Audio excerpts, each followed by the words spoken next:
idinka hogaamiyayaashii dalka ah waayo idinka ogolaaday inaad dhiigiina bixisaan annaguna dalkan annagu ma ka ahin milkiilayaal annagu dalkan waxaan ka nahay mas'uuliyad baa naga saaran dalkan waa la wada leeyahay kulligeen baa wada leh qof walbo annaga naga mid ah waxa uu ka yahay mas'uul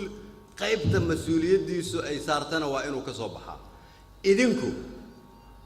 waa ka mas'uuliyad badantiin inta kale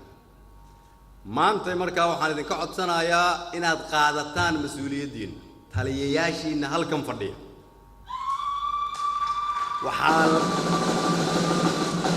waxaa laga rabaa inay ogaadaan mas'uuliyadaas inay iyagu hormuud ka yihiin waa in ciidamada la walaaleeyaa waa in la isku soo dhaweeyaa waa in la isfahamsiiyaa waa inay ogaadaan inuu jiro cadow ku socda ummadda Soomaaliyeed oo u diidan horumar cadowgaas sida kaliya looga hortagi karo waxay tahay cudud xooggan waa inaad ogaataan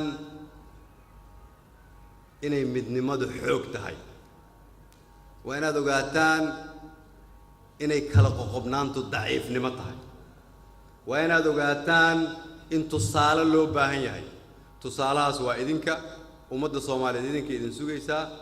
waa idinku tashanaynaa waxaan rajaynaynaa haddii Ilaahay yiraahdo inaan ummadda Soomaaliyeed gaarsiino Soomaaliyada ay noo tilmaamayeen wiilashii gabdhihii aad noo keenteen waa mahadsantiin. Wassalaamu calaykum warahmatullahi wabarakatuh.